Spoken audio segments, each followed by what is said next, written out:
ABVP నాయకునిగా ప్రస్థానం. భారతీయ జనతా పార్టీలో సుశిక్షితుడైన కార్యకర్త. పదవుల కోసం ఎప్పుడూ వెంపర్లాడలేదు. కష్టపడితే ఫలితం దక్కుతుందన్న దానికి ప్రత్యక్ష ఉదాహరణగా ఆయన నిలుస్తారు. ఎమ్మెల్యేగా ఎన్నికైన తొలిసారి ఆయన క్యాబినెట్లో వెంటనే అవకాశం దక్కించుకున్నారు. ఆయనే నన్ అదర్ దెన్ ఆంధ్రప్రదేశ్ రాష్ట్ర వైద్య ఆరోగ్య శాఖ మంత్రి, బీజేపీ సీనియర్ నేత సత్యకుమార్ గారు.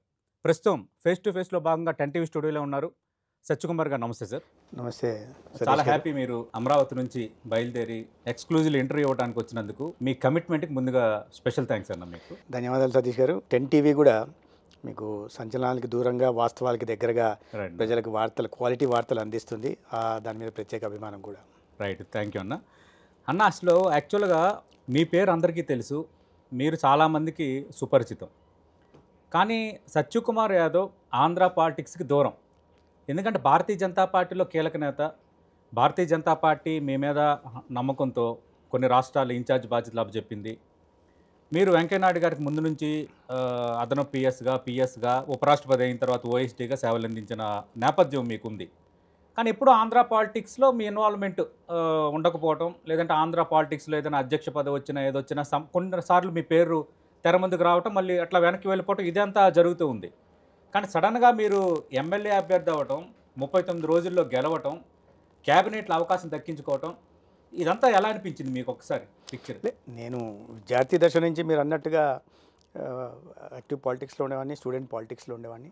తదనంతరం వెంకయ్యనాయుడు గారి దగ్గర నాకు అవకాశం రావడం, ఢిల్లీలో ఉండే అవకాశం కూడా కలగడం, ఆ సందర్భంలో అనేక జాతీయ స్థాయి నాయకులతో పరిచయాలు కావడం, చాలా విస్తృతమైన అద్వానీ గారి రథయాత్రలో కానీ ఇతరత్ర కార్యక్రమాల్లో కానీ పంచుకునే అవకాశం కలగడం. తదనంతరం ఎన్డీఏ ప్రభుత్వం ఏర్పాటైనప్పుడు అప్పట్లో గ్రామీణాభివృద్ధి శాఖ మంత్రిగా పనిచేసిన, పట్టణాభివృద్ధి శాఖ మంత్రిగా పనిచేసిన, తర్వాత ఓఎస్డీగా వైస్ ప్రెసిడెంట్గా చేసిన, వారికి ఓఎస్డీగా పనిచేసే అవకాశం కలిగింది. అయితే ఈ ప్రభుత్వంలో ఉన్నప్పటికి కూడా నేను పార్టీ కార్యక్రమాల్లోనే చురుగ్గా పాల్గొనేవాడిని. పార్టీ కార్యక్రమాలే ఆయన దీంట్లో స్టాఫ్లో ఉంటూ కూడా చేసేవాడిని. అయితే తదనంతరం ఉపరాష్ట్రపతి అయిన తర్వాత ఒక 6 నెలల తర్వాత నేను ఈ యాక్టివ్ పాలిటిక్స్లోకి రావాలనుకోవడం, పార్టీలో బాధ్యత తీసుకొని పనిచేయాలనుకోవడం వచ్చిన నేపథ్యంలో నన్ను జాతీయ కార్యదర్శిగా ఆనాటి అధ్యక్షులు అమిత్ షా గారు నియమించడం జరిగింది. తర్వాత కూడా 2 సార్లు కావడం జరిగింది. అయితే మొన్నటి ఎన్నికల్లో ఎలక్ట్రల్ పాలిటిక్స్లోకి రావాలి, పోటీ చేయాలి ఆలోచన ఉన్నప్పటికీ కూడా అసెంబ్లీకి వెళ్ళాలనే ఆలోచన వాస్తవంగా నాకు లేదు. ఎందుకంటే కొన్ని సంవత్సరాలుగా ఢిల్లీలో ఉంటున్నా, జాతీయ కార్యదర్శిగా ఉంటున్నా, అనేక రాష్ట్రాలు, ఉత్తరప్రదేశ్, కేరళ, అండమాను, బీహార్ లాంటి రాష్ట్రాల్లో పనిచేశాను. కాబట్టి బహుశా నాకు ఢిల్లీకి తీసుకెళ్లే ప్రయత్నం చేస్తారేమో, అక్కడ పార్టీ అవసరాల కోసం నన్ను వాడుకుంటారని నేను అనుకున్నాను. కానీ అనుకోకుండా నన్ను రాష్ట్ర రాజకీయాల్లోకి వెళ్ళాలని, ఇక్కడ పోటీ చేయాలని పార్టీ ఆదేశించడం, దాని ఆదేశానుసారం నేను రావడం. అయితే పొత్తులో భాగంగా ధర్మవరం నియోజకవర్గాన్ని కేటాయించడం, ధర్మవరం నియోజకవర్గం ప్రజలు కూడా మీరు అన్నట్టుగా 39 రోజులు అయినప్పటికీ కూడా నా పట్ల నమ్మకాన్ని ఉంచారు. అందుకని వాళ్ళు ఆశీర్వదించారు. అనేక కారణాలు ఉన్నాయి అక్కడ. అప్పటికే వాళ్ళు బాధితులు అక్కడ ప్రజలందరూ. అది ఒక అయితే అమిత్ షా గారు స్వయంగా ధర్మవరం రావడం, అక్కడ ప్రజల్లో విశ్వాసం, ఎందుకంటే ఆంధ్రప్రదేశ్లో చేసిన ఒకే ఒక ఎన్నికల సభ ధర్మవరం. ఆ సందర్భంగా వారు రావడం, అది కూడా ప్రజల్లో కాస్త విశ్వాసం కింది. తర్వాత కూడా పార్టీ నాకన్నా చాలా సీనియర్లు ఉన్నారు, నాకన్నా చాలా అనుభవం ఉన్న వాళ్ళు ఉన్నారు, నాకన్నా అర్హత కలిగిన వాళ్ళు. అంత ఆ టెక్నిక్ ఏంటి మాకు కూడా చెప్తారు. ఎంతమంది సీనియర్లు ఉన్న సత్యకుమార్ మంత్రివర్గంలో చోటు దక్కించుకున్నారు, అది కీలక పోర్ట్ఫోలియో. అది నా దృష్టి అనుకోవాలి. ఎందుకంటే పార్టీ నాయకత్వం విశ్వాసం ఉంచింది. ఆ సందర్భంలో వారికి అర్హత ఉంది, అనుభవం ఉంది. కానీ అనేక విషయాలు కూడా, ఉదాహరణకి సామాజిక, భౌగోళిక అంశాలను కూడా పరిగణలోకి తీసుకొని ఉంటారు. అందుకని నాకు అవకాశం కలిగించారని నేను అనుకుంటున్నాను. ఓకే, అంటే మీరు అన్నారు, అంటే మీరు ముందు నుంచి కూడా మీకు పార్లమెంట్ అఫైర్స్ వీటన్నిటి మీద కూడా పూర్తి అవగాహన ఉంది.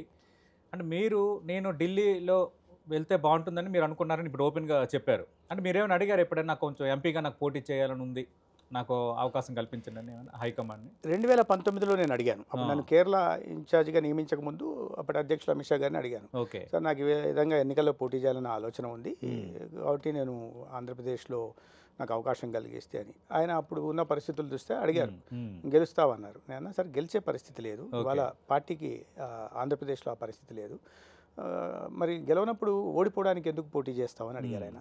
సరే అంటే లేదు, అవసరం లేదు, మేము పార్టీ అవసరాలకు వాడతామన్నా. తర్వాత కేరళకు పంపించారు, అది వేరే విషయం. అయితే మొన్నటి ఎన్నికల్లో నేను మామూలుగా పార్టీ ప్రస్తావన వచ్చినప్పుడు ఎవరు పోటీ చేయాలి ఏంటి అని వచ్చినప్పుడు పార్టీకి నేను చెప్పడం జరిగింది, ఈసారి నేను పోటీ చేయాలనుకుంటున్నాను, పార్లమెంట్ అవకాశం ఇస్తే చేస్తానని. కానీ పార్టీ అధినాయకత్వం అసెంబ్లీకి వెళ్ళాలి అని వారు ఏ ఏ నిర్ణయం మేరకు ఏ రకంగా ఆలోచన చేశారో తెలియదు కానీ ఓకే. అసెంబ్లీకి పంపడం, అసెంబ్లీ తర్వాత ఇవన్నీ పార్టీ నాకు కల్పించిన అవకాశం, కార్యకర్తకి లభించిన గౌరవంగా నేను భావిస్తాను. అంటే మొన్న ఏమడిగారండి, అనంతపురం పార్లమెంట్ అడిగారా? నేను హిందూపురం లేదా అనంతపురం పార్లమెంట్ అవకాశం ఇస్తే అక్కడ పోటీ చేశాను. ఎందుకంటే అనంతపూర్ మా అమ్మగారి ఊరు. ఓకే. తర్వాత హిందూపూర్ పార్లమెంటు అడగడానికి కారణం ఏంటంటే అక్కడ జియోగ్రఫికల్గా హిందూపూర్ పార్లమెంట్కి అడ్వాంటేజ్ ఉంది. అక్కడ అభివృద్ధి చేయడానికి పెద్ద అవకాశం ఉంటుంది. ఓకే. కేంద్రంలో ఎన్డీఏ ప్రభుత్వం వస్తుంది, రాష్ట్రంలో కూడా ఎన్డీఏ ప్రభుత్వం వస్తుంది కాబట్టి ఆ ప్రాంతం అభివృద్ధి చెందడానికి బాగా అనుకూలమైన ప్రదేశం కాబట్టి నేను నాకున్న పరిచయాల దృష్ట్యా ఆ నియోజకవర్గం మీద ప్రత్యేకంగా దృష్టి పెట్టి కాస్త అభివృద్ధి, ఇక్కడ కూడా అభివృద్ధి కాంక్షించే నాయకులే ఉన్నారు కాబట్టి చంద్రబాబు నాయుడు గారి రూపంలో ఆ రకంగా ఉపయోగపడగలననే ఉద్దేశంతో నేను అది అడిగాను. బట్ అదే పార్లమెంట్లోనే ధర్మవరం పార్టీ నిర్ణయించింది. ఓకే.